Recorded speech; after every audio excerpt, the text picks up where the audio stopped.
पिछली 3 वीडियो में हमने जाना कि कैसे हमें एटीएम से अमाउंट निकालने का ऑप्शन मिलेगा, क्या है कंप्लीट प्रोसेस। अगर आपने वो वीडियोस नहीं देखी हैं तो प्लेलिस्ट में जाके पहले उन वीडियोस को देख लीजिए।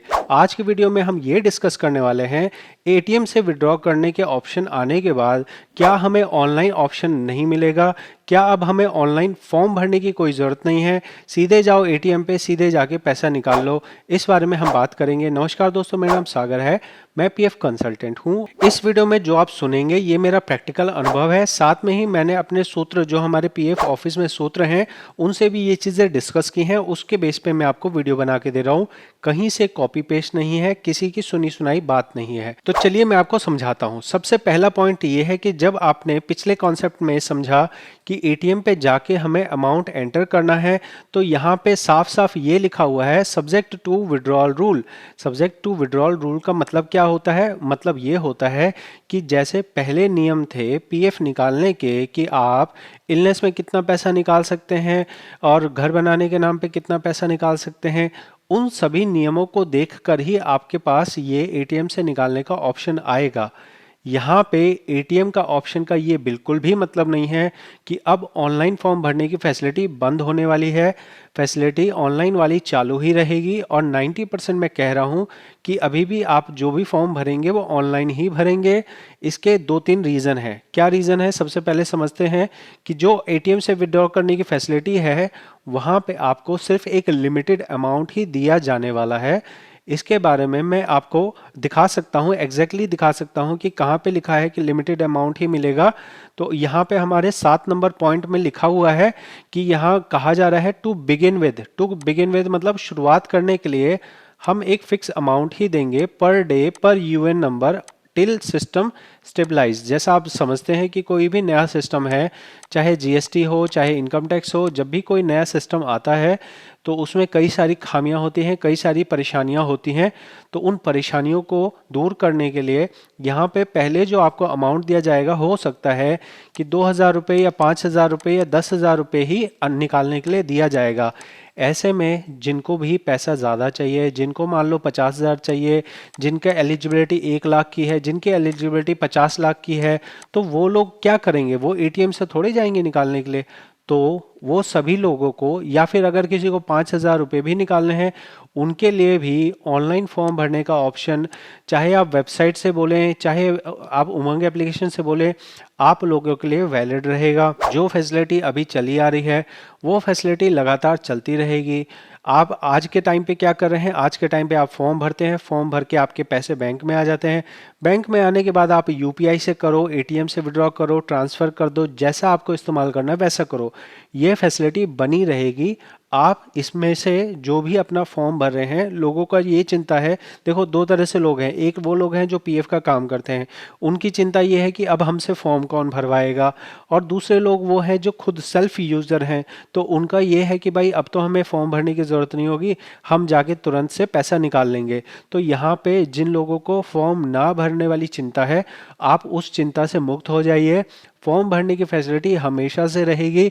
लोग आपके पास वापस से आते ही रहेंगे फॉर्म भरवाने के लिए, क्योंकि जो है एटीएम से ऑप्शन जाके करना और पहले अपना यूएन में उस ऑप्शन को इस्तेमाल करना, ये सब फैसिलिटीज़ जो है समझने में लोगों को 2-4 साल का टाइम लग सकता है। और मान लो कि कोई समझ भी जाता है तो भी उसके लिए लिमिटेशन है। लिमिटेशन क्या है?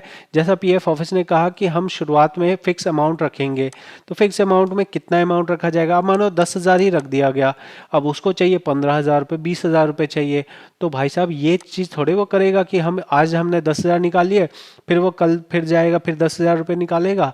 इसके बदले वो क्या होगा कि अगर ऑनलाइन में ही फॉर्म भर देगा तो यहाँ पे ऑटो ट्रांसफ़र, ऑटो जो सेटलमेंट है उसके तहत उसका 10-15 हज़ार रुपये का जो काम है वो 2 या 3 दिन में हो जाएगा। तो 3 दिन में अगर मेरे 15,000 रुपये एक मुश्त आ जाएंगे बैंक में तो वो तो मेरे लिए अच्छा है। तो मैं बार बार एटीएम जाके अपने ये ऑप्शन का इस्तेमाल क्यों करूँगा? और इस ऑप्शन का भी क्या भरोसा है कि उस टाइम सर्वर चल रहा होगा या नहीं चल रहा होगा। अभी ही हम देखते हैं कि जनवरी में 15 दिन तक वेबसाइट खराब रही, तो आगे एटीएम जब जाएंगे तो कौन सा एटीएम जो है तुरंत उसी सेकंड में चल जाएगा। सिस्टम को आने में कितना टाइम लगेगा, क्या लगेगा, वो तो पता नहीं है, लेकिन ये जो फॉर्म भरने का सिस्टम है ये तो चलता ही रहेगा। इसके लिए आप निश्चिंत रहें, आपको घबराने जैसा नहीं है। बहुत सारी चीज़ें ऐसी हैं जो ये एटीएम से पॉसिबल नहीं है।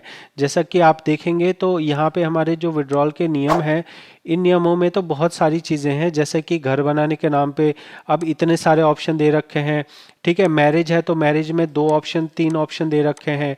तो मेरे हिसाब से ये जितनी भी फैसिलिटीज़ हैं इनमें से 99% फैसिलिटीज़ जो है एटीएम में तो आपको दिखेंगी भी नहीं। तो हो सकता है कि एटीएम के लिए ख़ास तौर पे एक नया कैटेगरी लाई जाए, इमरजेंसी के तौर पे कैटेगरी लाई जाए।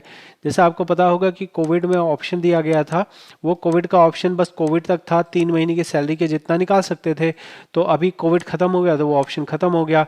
तो मतलब नए ऑप्शंस को ऐड किया जा सकता है और नए ऑप्शंस को जो ऐड किए गए हैं उनको हटाया भी जा सकता है। तो मेरा ये सोचना है कि एटीएम के लिए ये एक नए ऑप्शन को इंट्रोड्यूस करेंगे जहाँ पे इमरजेंसी विड्रॉ की बात की जाएगी, और इमरजेंसी विड्रॉ के खास ऑप्शन को आप एटीएम वाले जो ऑप्शन होगा वहाँ आप देखेंगे। कितना अमाउंट्स वगैरह होगा वो हम आगे वीडियोस में डिस्कस करेंगे। अभी की वीडियो में हमारा मुद्दा ये है कि ऑनलाइन भरने की फैसिलिटी हमेशा से चलती रहेगी। एटीएम वाली फैसिलिटी जो है वो ज़्यादा इफेक्टिव नहीं रहेगी। 15,000 ही तो निकालोगे एक बार में, तो आप रोज रोज रोज रोज जाके मान लो कि किसी को 2 लाख रुपए निकालने हैं, तो क्या वो 15,000 करके रोज जाके निकालता रहेगा?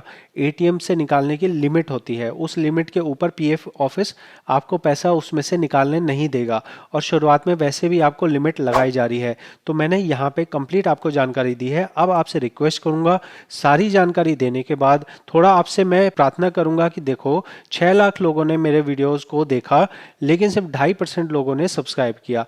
यहाँ पे पीएफ ऑफिस जिसके पास लाखों करोड़ रुपए हैं, हजारों कर्मचारी हैं, उन्होंने आपको 600 वीडियोस दी हैं और मैंने आपको लगभग 1800 वीडियोस दी हैं। उनके सब्सक्राइबर हैं 16 लाख और मेरे सब्सक्राइबर हैं 2 लाख। मैं आपके रियल मायने में मदद करता हूं, मैं आपके लिए रियल मायने में वीडियोस बनाता हूं।